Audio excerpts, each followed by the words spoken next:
Hello எவன், நான் உங்கள் ரியாஸ் தீன். நம்ம எல்லாத்துக்குமே கூட காமனாக ஒருத்தங்களுக்கு ஒரு பிடிச்ச பாட்டு இருக்கும் இல்லைங்களா? உங்களுக்கு பிடிச்ச பாட்டு எனக்கு பிடிக்காது, எனக்கு பிடிச்ச பாட்டு உங்களுக்கு பிடிக்காது. இந்த மாதிரி ஒருத்தங்களுக்கும் பாட்டில் ஒருத்தங்களுக்கு ஒரு டேஸ்ட் இருக்கும். ஒருத்தங்களுக்கு ஒரு சவுண்டாக ரொம்ப ரொம்ப பிடிக்கும். ஒருத்தங்களுக்கு இந்த சவுண்டாக பிடிக்காது, கரெக்டுங்களா? ஆனால் பிடிக்காத சவுண்ட்லேயே பார்த்தீங்கன்னா காமனாக எல்லாத்துக்குமே கூட பிடிக்காத சவுண்டுங்கிறது ஒரு சவுண்ட் இருக்கும். லைவ் எக்ஸாம்பிள் எதுன்னு பார்த்தீங்கன்னா, பிளாக் போர்டில் கெட்டிய நகத்தால் இப்படி கீழோன்னு வச்சுக்கோங்க, நம்மளுக்கு ஒரு விதமான சவுண்ட் வரும் இல்லைங்களா? அந்த சவுண்டு கேட்டோடனே நம்ம மைண்டுக்கு அவ்வளோ எரிச்சல் தரும். அந்த ஒரு சவுண்ட் மட்டும் பிளெயினான சர்ஃபேஸில் நம்ம ரப் பண்ணோன்னா அது ஒரு கூச மாதிரி ஒரு சவுண்ட் வரும் இல்லைங்களா? அது ரொம்ப இரிட்டேட்டிங்காக இருக்கும் இல்லைங்களா? இந்த மாதிரி பிடிச்ச சவுண்ட்ஸில் எல்லாத்துக்குமே காமனாக பிடிச்ச சவுண்ட்ஸ் இருக்காது. ஆனால் பிடிக்காத சவுண்ட்ஸில் எல்லாத்துக்குமே காமனாக இந்த சவுண்ட்ஸ் எல்லாமே இருக்கும். இன்னும் நிறையா எக்ஸாம்பிள்ஸ் இருக்குது.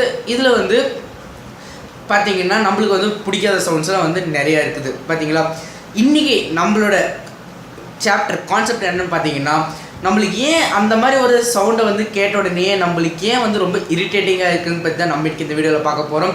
அதுக்கு முன்னாடி இந்த சேனல் இன்னும் யார் சப்ஸ்கிரைப் பண்ணிக்கிறீங்களோ சப்ஸ்கிரைப் பண்ணிக்கோங்க. நான் அப்லோட் பண்ணுற வீடியோஸ் உங்களுக்கு நோட்டிஃபிகேஷனோட பக்கத்து பெல் ஐக்கனையும் கிளிக் பண்ணிக்கோங்க. ஓகே, நம்மளுக்கு ஏன் இந்த சவுண்டு கேட்டோடனே இரிட்டேட்டிங் வருதுன்னு சொல்லி ஃபஸ்ட் பார்க்கலாம்.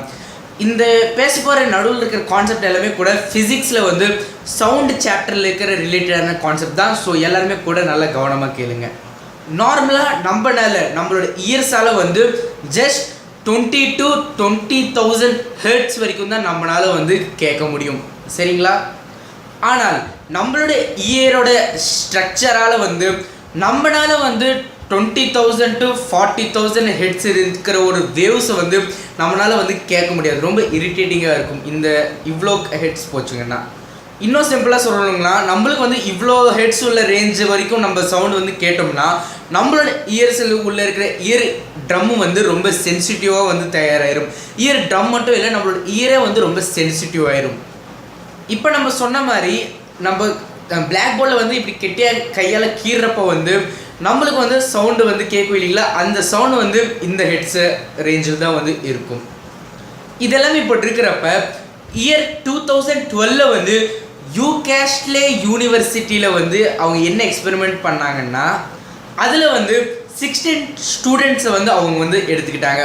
16 ஸ்டூடெண்ட்ஸ்க்கு ஒருத்தங்களுக்கு ஒரு மியூசிக்கை ஹெட்செட் கேட்க சொன்னாங்க. அவங்களும் அப்படியே கேட்டுட்ருக்குறாங்க. அங்கே கேட்டப்போ அவங்களுக்கு என்ன கேட்டாங்கன்னா, உங்களுக்கு தி மோஸ்ட் இரிட்டேட்டிங்கான சவுண்டு எது இருந்துச்சு, அது எங்களுக்கு சொல்லுங்கள் அப்படின்னு சொல்லி கேட்டாங்க. அப்போ அவங்க எந்தெந்த சவுண்ட்ஸ்லாம் சொன்னாங்கன்னா, ஒரு கிளாஸ் பாட்டில் எடுத்துக்கிட்டு அதால் நம்ம நைஃபில் இப்படி ரப் பண்ணோம்னா அந்த ஒரு சவுண்டு, ஒரு நார்மலான ஒரு பிளேட் எடுத்துக்கிட்டு ஒரு ஸ்போக் ஸ்பூனை வச்சு இப்படி இழுத்தோன்னா அது ஒரு சவுண்டு வருவங்கள, அந்த ஒரு சவுண்டு. அதே மாதிரி பிளாக் போர்டில் கையில் இப்படி கீறுறது, இது எல்லாமே கூட இந்த மோஸ்ட் இரிட்டேட்டிங் சவுண்ட்ஸாக அந்த எக்ஸ்பெரிமெண்ட்டில் தெரிஞ்சிருக்குது. இது எல்லாமே இப்படி இருக்கிறப்ப இந்த சவுண்ட்ஸ்லாம் நம்ம கேட்டோடனே நம்ம பிரெயின் எப்படி ரியாக்ட் ஆகுதுன்னு சொல்லி தெரிஞ்சுக்கிறதுக்காக இவங்க எல்லாருமே என்ன செஞ்சாங்கன்னா, இந்த இரிட்டேட்டிங் சவுண்ட் கேட்குறாங்க இல்லைங்களா? கேட்குறப்ப அவங்கள எம்ஆர்ஐ ஸ்கேன் எடுத்தாங்க. அவங்க அந்த எம்ஆர்ஐ ஸ்கேனில் என்ன தெரிஞ்சுக்கிட்டாங்கன்னா, 2000 to 4000 ஹெட்ஸ் நடுவில் இருக்கிற ஒரு வேவ்ஸை ஒரு சவுண்டை நம்ம கேட்குறப்ப நம்ம மைண்டில் நம்மளோட பிரெயினில் சவுண்ட்ஸ் ரிசீவ் பண்ணுற ஆடிட்டரி கார்டெக்ஸில் இருக்கிற ஆடிட்டரி கார்டெக்ஸில் இருக்கிற ஆர்கன்ஸ், அதே மாதிரி நம்மளோட பாடியில் எமோஷன்ஸ், ஃபியர், இது எல்லாத்தையுமே கண்ட்ரோல் பண்ணுற ஆர்கன், இது ரெண்டுமே கூட இன்ட்ராக்ட் ஆகுங்களாமா. ஆர்கன்னா அந்த ஒரு பார்ட்னு சொல்லி அர்த்தம். இந்த கோபம், பயம், இது எல்லாத்தையுமே கூட கண்ட்ரோல் பண்ணுற எமிக்டலா அப்படின்னு சொல்கிற பார்ட் இருக்குதுங்களா? இது ரெண்டுமே கூட இன்ட்ராக்ட் ஆகும்.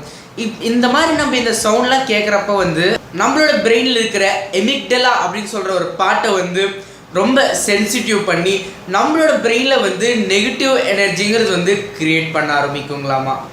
இதனால தான் நம்மளுக்கு இந்த மாதிரி ஒரு சவுண்ட்ஸ்லாம் பிளாக் போர்டில் கீறுறது, கிளாஸ் போர்டில் நைஃபால் இப்படி இழுக்கிறது, இந்த சவுண்ட்ஸ்லாம் கேட்குறப்ப நம்ம ரொம்ப இரிட்டேட்டிங்காக ஃபீல் பண்ணுவோம். நம்ம பாடியில் ஒரு கூசமாக இருக்கும், கரெக்டுங்களா? இந்த ஒரு ரீசனால தான் நம்மளுக்கு இந்த மாதிரி இரிட்டேட்டிங்காக ஆகுது. ஸோ உங்களுக்கு இந்த வீடியோ பிடிச்சிச்சின்னா லைக் பண்ணுங்கள். இந்த வீடியோ முடிஞ்ச வரைக்கும் உங்கள் ஃப்ரெண்ட்ஸ் எல்லாருக்குமே கூட வாட்ஸ்அப், ஃபேஸ்புக் ద్వారా ஷேர் பண்ணுங்கள். இதே மாதிரி நிறைய இன்ட்ரெஸ்டிங்கான டாபிக் நீங்கள் டெய்லி தெரிஞ்சுக்கணும்னு நினச்சிங்கன்னா இந்த சேனல் சப்ஸ்கிரைப் பண்ணிக்கோங்க.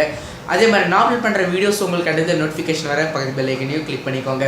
இன்னொன்று, இந்த டாபிக் வந்து கம்ப்ளீட்லி ஃபிசிக்ஸில் வந்து சவுண்ட் ரிலேட்டட் டாபிக். நான் சொன்ன எல்லா பாயிண்ட்டுமே கூட ஹெட்ஸ் அது இருக்குது இல்லைங்களா, அது எல்லாத்தையுமே கூட நீங்கள் நோட் பண்ணிக்கோங்க. உங்களுக்கு வந்து நீங்கள் வந்து ஒரு ஆப்ஜெக்டிவ் டெஸ்ட் இல்லாட்டி ஒரு ஒலிம்பியாட் எக்ஸாம் இல்லை உங்களுக்கே சவுண்ட் ரிலேட்டடான கான்செப்ட் மேலே உங்களுக்கு வந்து ஆப்ஜெக்டிவ் டெஸ்ட் வச்சாங்கன்னா உங்களுக்கு வந்து இந்த வீடியோ வந்து ரொம்ப ஹெல்ப்ஃபுல்லாக இருக்கும். So finally bye bye, see you next video. Tata.